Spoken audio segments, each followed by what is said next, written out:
بسم اللہ الرحمن الرحیم۔ سبق کا عنوان مولوی نذیر احمد دہلوی، مصنف کا نام شاہد احمد دہلوی۔ عزیز طلباء، اس لیکچر میں ہم صفحہ نمبر 77 اور صفحہ نمبر 78 کے دو پیراگراف کو سمجھیں گے۔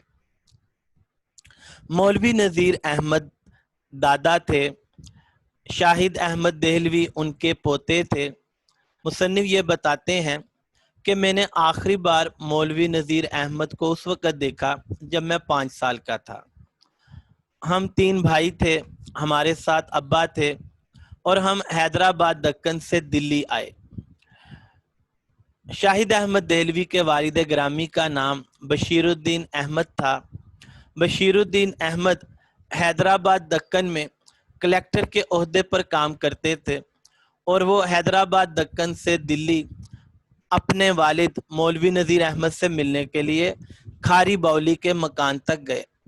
کھاری باولی، کھاری کا مطلب ہوتا ہے کڑوا پانی اور باولی کا مطلب ہوتا ہے سیڑھی والا کنواں۔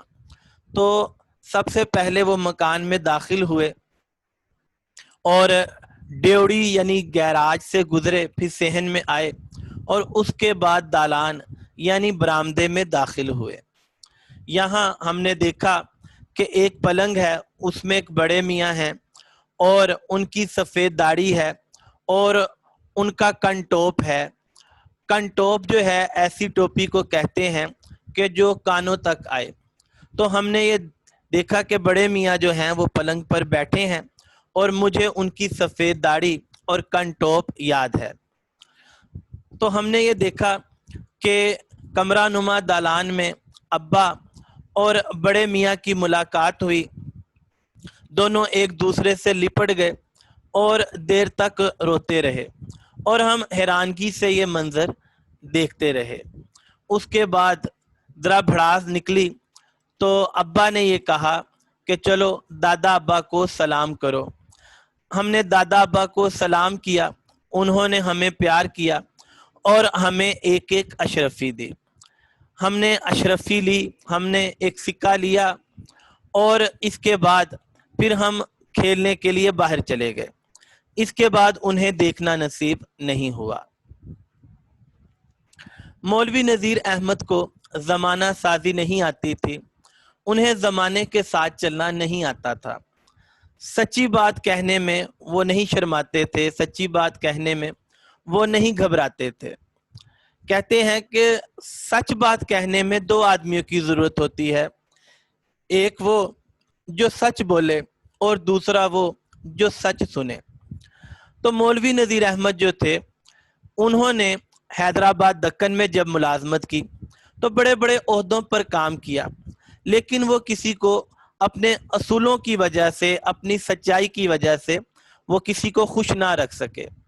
مولوی نذیر احمد کو بھی اس بات کا احساس تھا، لہٰذا انہوں نے جب ان کی ملازمت ختم ہوئی تو انہوں نے اپنی پینشن لی اور حیدرآباد دکن سے وہ دلی آ گئے۔ مولوی نذیر احمد کے لیے غیور جنگ کا خطاب بھی تجویز ہوا، لیکن انہوں نے اس کو قبول نہ کیا۔ اس کے بعد مصنف ہمیں ایک واقعہ بتاتے ہیں۔ واقعہ کچھ یوں ہے کہ ریاست جاورہ کے والی نواب افتخار علی خان کے بھائی نواب سرفراز علی خان بیمار ہو گئے۔ اب ان کے لیے طبیبوں کی کیا کمی تھی، لہٰذا بہت سے طبیب آئے، لیکن نواب سرفراز علی خان جو ہیں وہ صحت یاب نہیں ہوئے۔ ایک دن انہوں نے خواب میں دیکھا کہ مولوی نذیر احمد آئے اور انہوں نے یہ کہا کہ ہمارے قرآن کا ترجمہ چھپوا لو، ٹھیک ہو جاؤ گے۔ نواب صاحب نے میرے والد کو خط لکھا اور ان سے اجازت چاہی۔ اجازت ملنے کے بعد ترجمہ القرآن کو 2 جلدوں کے ساتھ ریاست جاورہ کے چھاپا خانے سے شائع کیا گیا، اور اس کے بعد اللہ کا کرنا ایسا ہوا کہ نواب سرفراز علی خان صحت یاب ہو گئے۔ مصنف بتاتے ہیں کہ اس واقعے کے 20 برس بعد میں نواب سرفراز علی خان سے ملا تو وہ 17-72 ہو چکے تھے، یعنی 70-72 سال کے، یعنی کافی عمر کے ہو چکے تھے۔ تو اس واقعے کا بتانے کا مقصد یہ ہے کہ مولوی نذیر احمد جو ہیں وہ ایک نیک آدمی تھے، انہوں نے قرآن مجید کا ترجمہ کیا، اور جب اس قرآن مجید کا ترجمہ شائع کیا گیا تو اس کی برکت سے نواب سرفراز علی خان صحت یاب ہو گئے۔ مولوی احمد حسن مولوی نذیر احمد کے خویش یعنی داماد تھے۔ مولوی احمد حسن انہوں نے احسن التفاسیر حدیث کی ایک کتاب لکھی، تفسیر کی ایک کتاب لکھی، جس کا مولوی احمد حسن جو تھے انہوں نے احسن التفاسیر لکھی، اور یہ تفسیر بالحدیث تھی۔ انہوں نے قرآن مجید کی آیات کی تشریح کی، حدیث کے مطابق انہوں نے قرآن مجید کی آیات کی تشریح کی، اس لیے اس کو تفسیر بالحدیث کہا جاتا ہے۔ تو انہوں نے یہ دیکھا کہ مولوی نذیر احمد کی جو کوہنیاں ہیں وہ میلی ہو رہی ہیں، تو مولوی احمد حسن سے نہیں رہا گیا، اور انہوں نے یہ کہا کہ اگر آپ اجازت دیں تو میں جھاوے سے آپ کی کوہنیوں کو صاف کر لوں۔ اس پر مولوی نذیر احمد بتانے لگے کہ میاں احمد حسن، یہ میری کوہنیاں جو ہیں یہ میلی نہیں ہیں، یہ میل نہیں ہے۔ ایک زمانہ تھا کہ میں بجنور سے پنجابی کٹرے کی مسجد کا طالب علم بنا، تو اس وقت میں رات رات بھر مسجد کے فرش پر کوہنیاں ٹکا کے پڑا کرتا تھا۔ پہلے ان کوہنیوں میں زخم پڑے، اور پھر اس کے بعد ان کوہنیوں میں گٹے پڑ گئے، پھر داغ پڑ گئے۔ اگر تم انہیں صاف کر سکتے ہو تو صاف کر دو۔ اس کے بعد وہ زمانہ یاد کر کے رونے لگے، اور مولوی احمد حسن بھی رونے لگے۔ تو ہمیں یہ پتہ لگا کہ مولوی نذیر احمد نے بہت مشقت اٹھائی، اور وہ رات رات بھر مسجد کے فرش پر کوہنیاں ٹکا کے پڑا کرتے تھے۔ آگے چل کر ہمیں شاہد احمد دہلوی بتاتے ہیں کہ مولوی صاحب بڑے فخر سے اپنے بچپن کے مصائب بیان کیا کرتے تھے، اور وہ بتاتے تھے کہ جس مسجد میں ٹھہرے تھے اس کا ملا، اس کا مولوی بڑا بدمزاج تھا، اور بڑا بے رحم تھا، بڑا ظالم تھا۔ کڑکڑاتا جاڑا تھا، بہت شدید ٹھنڈ تھی، اور ایک ٹاٹ میں یہ لپٹ جاتے تھے، یعنی مولوی نذیر احمد، اور ایک ٹاٹ میں ان کے بھائی، یعنی غربت کا یہ عالم تھا کہ مولوی نذیر احمد جو تھے وہ رضائی یا لحاف کا اہتمام یا انتظام نہیں کر سکتے تھے، اور ٹاٹ میں ہی رات گزارتے تھے۔ 7-8 سال کے بچے کی بساط ہی کیا ہے، اس کی ہمت ہی کیا ہوتی ہے۔